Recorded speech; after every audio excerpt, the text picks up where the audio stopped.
que tem notícias sobre o Flamengo. Olá, amigos do Seleção, boa tarde a todos. Pois é, o Flamengo enfrenta o São Paulo pelo Campeonato Brasileiro no próximo domingo, em meio à magia da Ilha do Urubu. Lá foram 3 jogos, 3 vitórias, 9 gols e apenas 1 gol sofrido. Isso coincide com a boa fase do Flamengo no Campeonato Brasileiro, terceiro colocado, e também de uma vitória aí na Copa do Brasil, jogo de ida contra o Santos, vitória por 2-0. Quem falou sobre a força da Ilha do Urubu, do Flamengo lá na Ilha do Urubu, na Casa Nova, foi o Everton, que deu coletiva de imprensa hoje aqui. Ele falou sobre isso e também sobre enfrentar o São Paulo no domingo. Acho que jogando ali na ilha está sendo muito importante, isso que você disse. Ano passado, apesar que a gente foi bem no campeonato, mas foi muito difícil, né? Um dia eu jogava em Brasília, no outra quarta acho que foi no Espírito Santo. Essa questão das vitórias é importante, né? Que te dá, acho que tranquilidade, uma confiança a mais. Ainda mais você jogando em casa, né? Com o apoio do torcedor. A gente sabe que o próximo jogo agora é um jogo duro. São Paulo é uma equipe é muito difícil de jogar, né? Acho que jogando em casa, com o apoio do nosso torcedor, tem que sufocar os 90 minutos. Pois é, uma das dúvidas contra o São Paulo é o meio de campo do Flamengo. Como será a dupla de volantes? Nos últimos 2 jogos, a Ricardo mexeu no meio de campo do Flamengo. No jogo contra o Santos, Márcio Araújo e Cuéllar entraram. Cuéllar, inclusive, marcou um golaço contra o Santos. E no último jogo do Campeonato Brasileiro contra o Bahia, Márcio Araújo e o William Arão jogaram aqui no treinamento de hoje. Nenhuma dica, viu? O Zé Ricardo não deu nenhuma dica para falar aí, para a gente tentar prever qual será o meio de campo, a dupla de volantes aí para o jogo contra o São Paulo. Desfalques, apenas Juan sente a coxa direita, ele não treinou aqui no gramado hoje, fez um trabalho separado na academia de fortalecimento para ver se recupera. Ainda é dúvida, portanto, para o próximo jogo contra o São Paulo. É difícil você conseguir manter um nível, né, bom de jogos. E você tendo esse elenco grande como a gente tem e ter esses jogadores que estão chegando e de muita qualidade, eu acho que é muito importante sim. Everton Ribeiro e Rodolfo estão disponíveis para o técnico Zé Ricardo para a partida contra o São Paulo. Quem ainda é dúvida é o atacante Giovani, o último reforço rubro-negro. Ele ainda depende da documentação chinesa ser enviada aqui para o Brasil para ser regularizado e assim ser relacionado para a partida contra o São Paulo. Eu até perguntei para os assessores do Flamengo aqui se os chineses podem enviar essa documentação de madrugada, né? Porque no horário de seleção é madrugada lá na China. É aguardar para ver se o Giovani vai ser relacionado ou não para a partida do São Paulo, mas nada certo ainda. Tá certo, Barreto? Volto com você aí. Certo, sim, Vinícius. Muito obrigado pelas informações. O Giovani também, o Flamengo não tem essa pressa toda com o Giovani. Até porque ainda não tem um lugar para ele muito bem definido no time, não. Não seria a direita, não, Barreto? Mais um para a direita? Berril, Vinícius Júnior. Berril. O Everton. Mas olha só. O Vinícius Júnior até alternado de lado, ele até entrou no lugar do Berril. Mas o Berril. Você pode jogar pela esquerda, Barreto. O Everton jogou pela direita o último jogo. Não, e é o lugar dele. Ele gosta de jogar na esquerda cortando para dentro, embora seja... Joga com a perna esquerda, né? Na verdade é o seguinte, o Flamengo testou muita gente ali na ponta direita, né? O Berril tem feito bons jogos. Hoje em dia é extrema, tá? Ponta direita do nosso tempo. Você tem esses cabelos brancos aí. Beirada de campo. Hoje em dia chama extrema. É meia externa. Jogador de beirada. Não, meia externo. Meia externo, ponteiro organizador. Pode falar como a gente quiser? E as pessoas entendem. A gente faz um recorte. Eu falo a gente faz um recorte retangular do centro para a direita, a essa posição, a essa função, o nome que quiser. Mas o Berril tem jogado um pouco melhor agora, recentemente. Tanto que o Flamengo chegou a discutir, será que fizemos um bom negócio com o Berril? Gerou-se essa dúvida. Então o Berril tem mostrado maior potencial e qualidade que fizeram com que ele fosse contratado para o Flamengo agora, recentemente. Então o Giovani vem para essa função.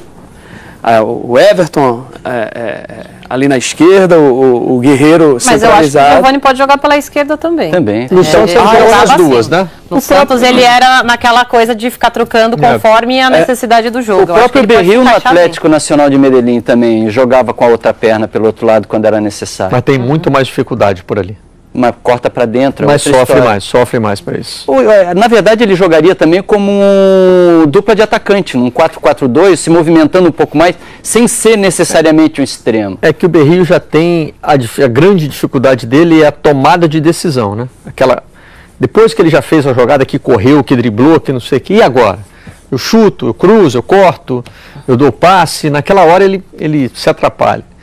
Ele me lembra o Sandoval Quaresma da escolinha do professor Raimundo, aquele que ia acertando tudo, aí na hora de tirar o 10, que na nova escolinha não tem, né? Eu estava indo tão bem, né? Só a minha geração, eu sabe como o Rafael bem, Prats define isso? Ele fala isso do Copete, é capaz de voos de águias e mergulhos de Martim Pescador. Mais sofisticado isso. Mais sofisticado que o personagem da escolinha, mas é por aí. Mas é um pouco mais, só lembrando... Do lado trocado talvez sofra mais ainda, não sei. Não, mas dos esquecimentos de um elenco tão recheado, o Everton Ribeiro, na verdade, prioritariamente assumiria essa função.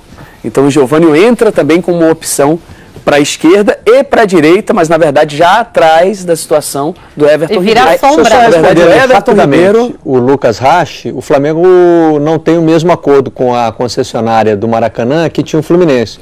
O acordo do Fluminense é mais favorável, viu, Lucas? Por isso o Flamengo não consegue fazer mais jogos.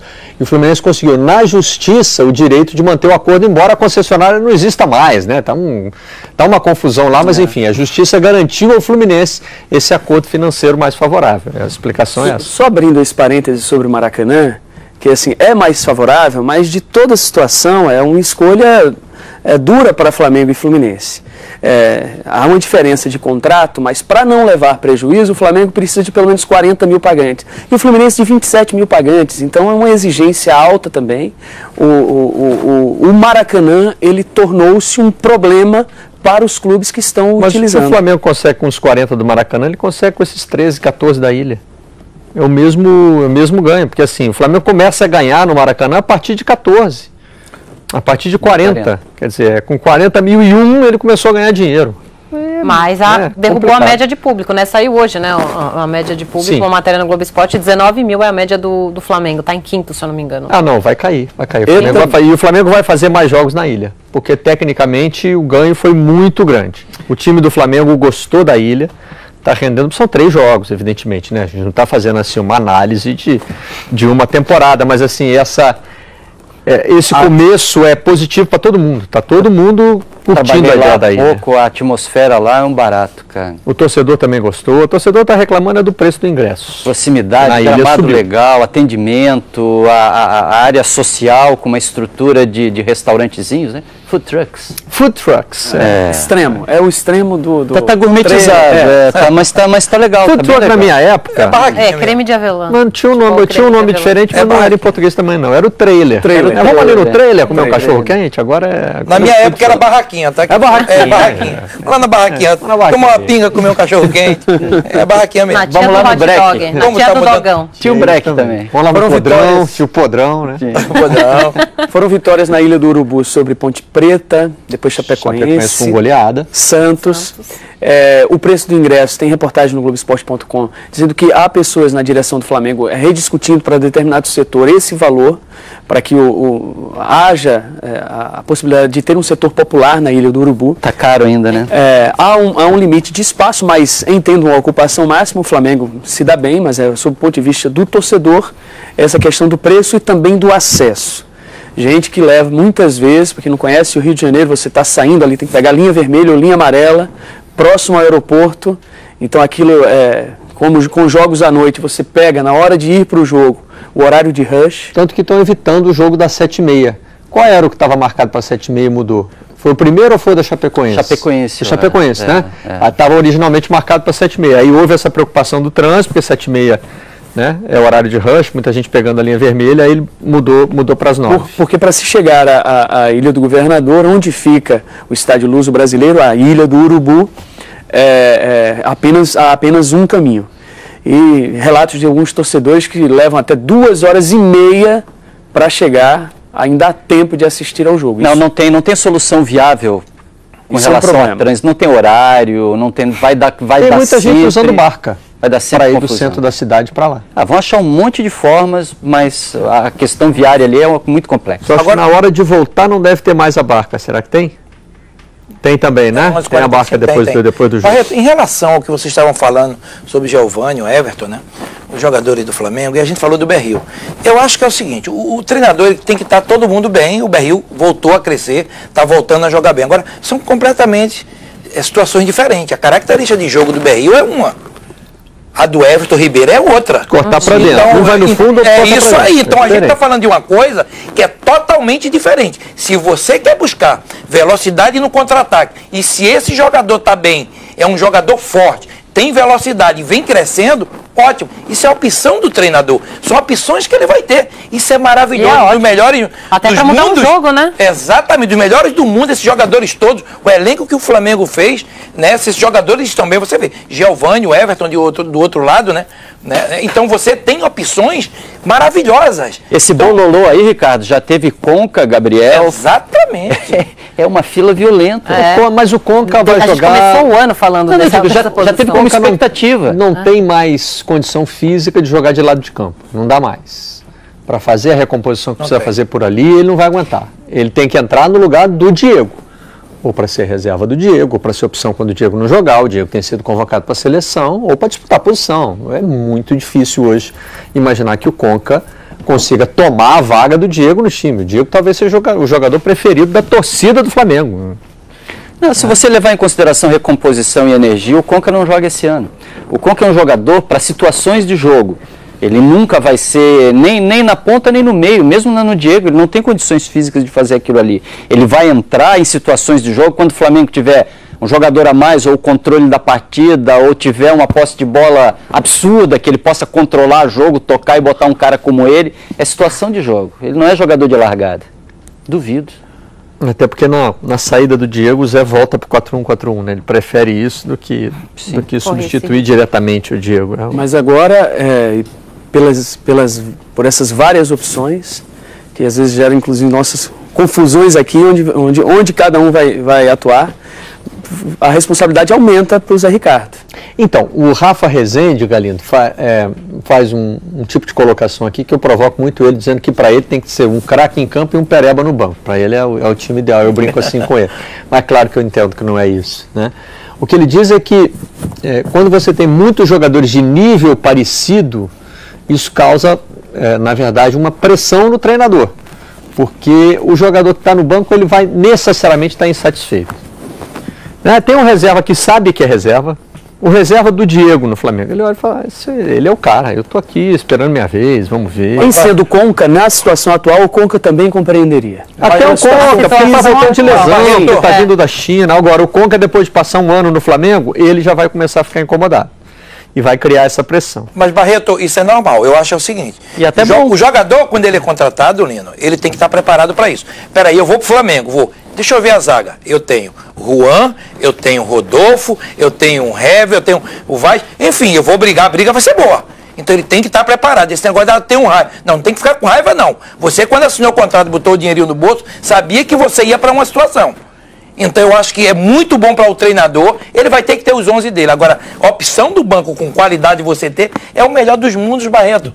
E de variantes que você possa mudar. O Zé Ricardo está tendo isso hoje. Principalmente na frente, com a chegada do Giovânio, com a chegada de alguns jogadores, do Everton Ribeiro. Então, eu acho que isso é muito bom. Se falar é responsabilidade, é peso para o treinador. Não é não. Primeiro, o Flamengo, se você colocar... Quer ver uma coisa? Lateral direita. Quem são os dois laterais? Pará e o Rodinei. Eu não vejo insatisfação dos dois. Sabe por quê? Eu vejo alegria. Você joga o Pará, o Rodinei está feliz. Joga o Rodinei, o Pará também. É claro que ele quer jogar.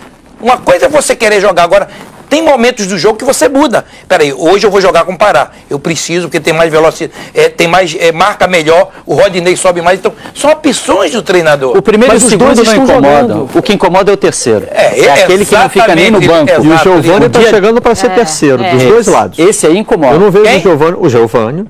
Olha a fila. A fila do lado direito tem Everton Ribeiro, que passou o Berril. Frente, sim.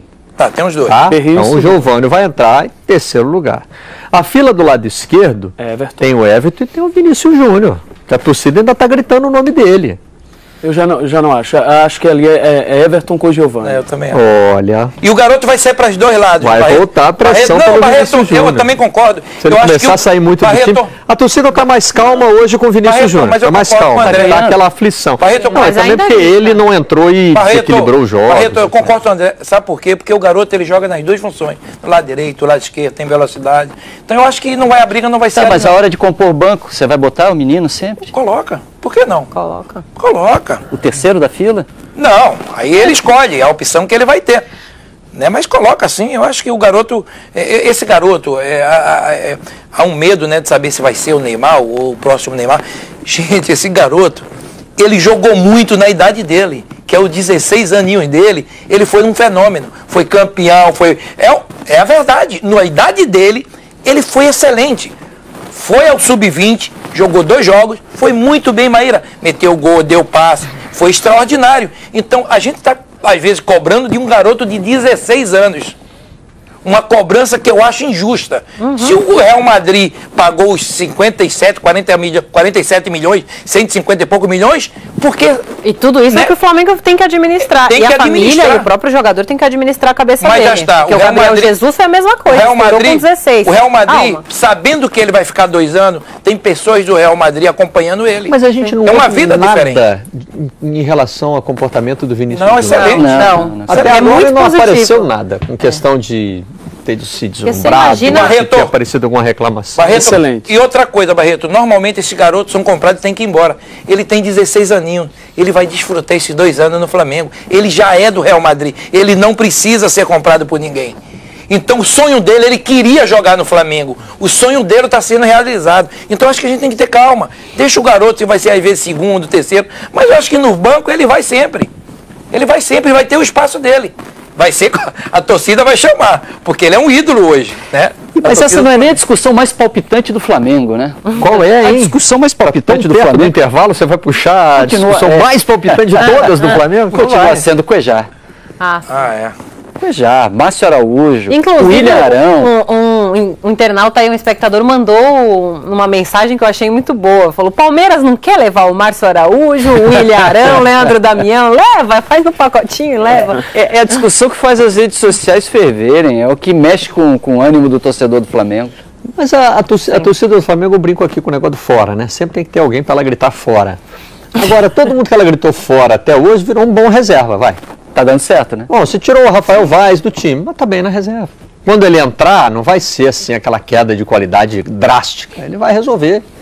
Muralha. Ela quis que tirasse o Pará, depois voltou o Pará. Enfim, mas Pará e Rodinei estão num nível muito próximo. Levando em consideração isso. Isso pro Flamengo. Muralha vai voltar voando. A lateral esquerda, a lateral esquerda é truque e o retruco. É a mesma coisa. Truque e retruco. O Trauco e o René. Então a função é muito parecida, um marca mais, um apoia mais. Eu até outro dia disse aqui que talvez isso ajude a confundir, porque fica se falando muito do elenco do Flamengo. O Flamengo é bom. Tem elenco isso, é elenco. Bom. O Flamengo tem jogadores do mesmo nível quase que para todas as posições. Mas o Flamengo ainda tem poucos jogadores fora de série, capazes de desequilibrar uma partida. Certo. Você hoje tem o Diego, o Guerreiro é um jogador de altíssimo nível, e o Everton Ribeiro, mas é aí que entra o trabalho, Cruzeiro, né, não, claro. O Corinthians não tem nenhum jogador fora de série e tem conseguido fazer um bom trabalho e vários outros. Mas é que eu acho que assim, a cobrança em cima do elenco estava um pouquinho exagerada. O Flamengo tem um bom elenco no sentido de não sentir falta de um jogador que sai. Agora, de ser assim, de ter a obrigação de sobrar no Campeonato Brasileiro, por exemplo, não tem. E esse próximo mês é muito, muito determinante para o Flamengo, porque você pega o seu calendário, tem um jogo contra o São Paulo que é em casa, o São Paulo não vive bem, mas é difícil, aí tem o Palestino, Grêmio, Cruzeiro, não sei se essa é a ordem, mas e Palmeiras. Então o Flamengo tem uma sequência de jogos muito difícil, e aí você tem bons jogadores para fazer essa alternância se o Zé Ricardo assim quiser. Isso vai ser muito importante. Vai, ele luta de igual para igual, com o elenco que tem hoje em qualquer time do futebol brasileiro. O Flamengo está forte, gente. O Flamengo está forte. Houve uma queda, quando se falaram da queda do Flamengo na Libertadores. Eu sempre acho que o Flamengo tem que se acostumar, equipes que estão investindo, o próprio Atlético já acostumou, a jogar Libertadores. Porque se falar o Flamengo, mas o Flamengo praticamente fica 2, 3, 4 anos sem jogar uma Libertadores. Então o Flamengo tem que se acostumar a jogar Libertadores.